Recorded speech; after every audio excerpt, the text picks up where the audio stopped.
له دعوة الحق والذين يدعون من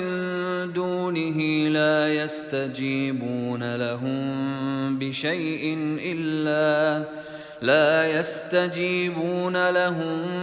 بشيء إلا كباسط كفيه إلى الماء ليبلغ فاه وما هو ببالغه وما دعاء الكافرين إلا في ضلال۔ صرف اسی کو پکارنا حق ہے،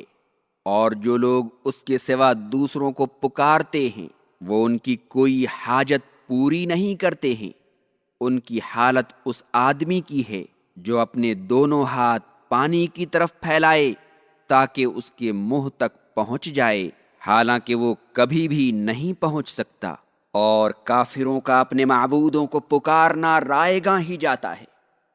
دعا و عبادت کی تمام قسمیں، خشوع و خضوع، جھکنا اور سر جھکانا اللہ کے لیے خاص ہے، اس لیے کہ مضطر و پریشان حال کی پکار کو وہی سنتا ہے،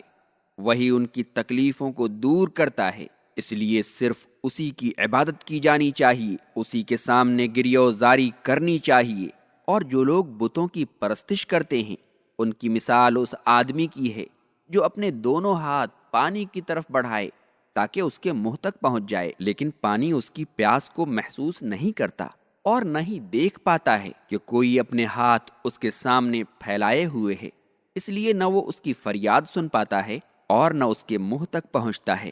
بتوں کا حال بھی ایسا ہی ہے، وہ اپنی عبادت کرنے والوں کی ادنا مانگ بھی پوری نہیں کر پاتے ہیں، اسی لیے اللہ نے فرمایا کہ کافروں کی عبادت اور بتوں سے ان کی فریاد طلبی ان کے کسی کام نہیں آئے گی، بلکہ وبال دین و ایمان بن جائے گی۔ وَلِلَّهِ يَسْجُدُ مَن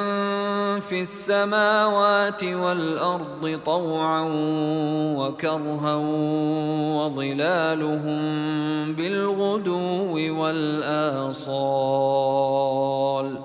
اور آسمانوں اور زمین میں رہنے والے فرشتے اور جن و انس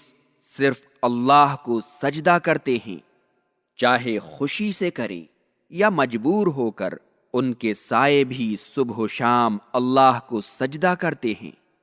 آسمانوں اور زمین میں جتنی چیزیں ہیں سب اللہ کے ارادہ و مشیت اور اس کے حکم کے تابع ہیں، کوئی بھی اس کے حکم سے ایک ذرہ کے برابر سرتابی نہیں کر سکتا۔ جو کفار اللہ کو سجدہ نہیں کرتے وہ بھی اس کے ارادہ و مشیت کے مطابق کبھی صحت مند ہوتے ہیں تو کبھی بیمار، ان میں کوئی مالدار ہوتا ہے تو کوئی فقیر، انہیں بھی ایک محدود وقت تک زندہ رہنے کے بعد موت لاحق ہوتی ہے۔ اہل ایمان اللہ کے سامنے برضا و رغبت جھکتے ہیں، اور کافر اللہ کے اوامر کو قبول کرنے پر مجبور ہیں۔ ایک دوسری رائے یہ ہے کہ یہاں سجدہ سے مراد حقیقی سجدہ ہے، یعنی اللہ کی تعظیم کے لیے زمین پر پیشانی ٹیکنا،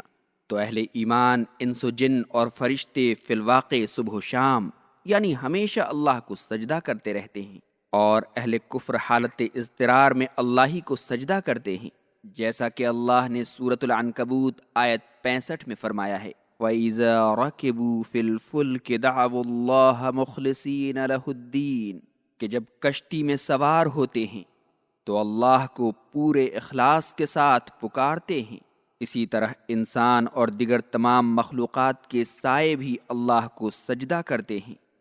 جب کوئی اللہ کو سجدہ کرتا ہے تو اس کا سایہ بھی اس کے ساتھ اللہ کے سامنے جھکتا ہے۔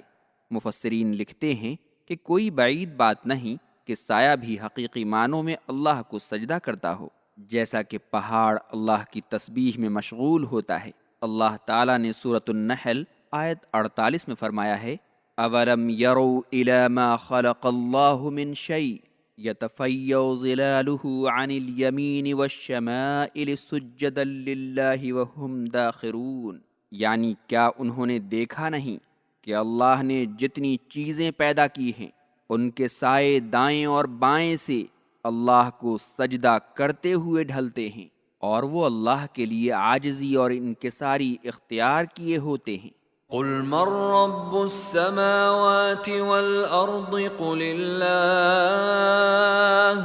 قل افاتخذتم من دونه اولیاء لا يملكون لانفسهم نفعا ولا ضرا قل هل يستوي الأعمى والبصير أم هل تستوي الظلمات والنور أم جعلوا لله شركاء خلقوا كخلقه فتشابه الخلق عليهم قل الله خالق كل شيء وهو الواحد القهار۔ آپ پوچھئے کہ آسمانوں اور زمین کا رب کون ہے؟ آپ خود ہی بتا دیجئے کہ اللہ۔ آپ کہیے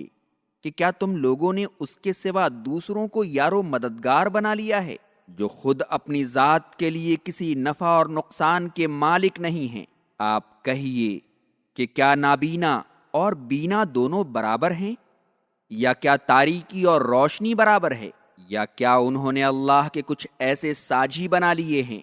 جنہوں نے اللہ کی طرح چیزوں کو پیدا کیا ہے اور وہ مخلوقات ان کی نظر میں گڈمڈ ہو گئی ہیں؟ آپ کہہ دیجئے کہ اللہ ہی ہر چیز کا خالق ہے اور وہ تنہا زبردست ہے۔ کفار مکہ کا یہ عقیدہ تھا کہ آسمانوں اور زمین کا پیدا کرنے والا اللہ تعالیٰ ہے۔ اسی ثابت شدہ حقیقت اور ان کے اعتراف کو یہاں بیان کرنے کے بعد ان سے کہا گیا ہے کہ جب تم جانتے ہو کہ اللہ ہی آسمانوں اور زمین کا خالق و مالک ہے تو پھر اس کے علاوہ دوسروں کو اپنا حاجت روا اور مشکل کشا کیوں مانتے ہو، جو خود اپنی ذات کو نہ کوئی نفع پہنچا سکتے ہیں اور نہ کسی نقصان کا ازالہ کر سکتے ہیں؟ وہ تمہارے حاجت روا اور مشکل کشا کیسے بن جائیں گے؟ اس کے بعد اللہ تعالیٰ نے ایک مثال کے ذریعے موحد مسلمان اور کافر کے درمیان فرق واضح کیا کہ کافر اپنے دین کے معاملے میں اندھے کے مانند ہے اور موحد مسلمان آنکھ والے کے مانند۔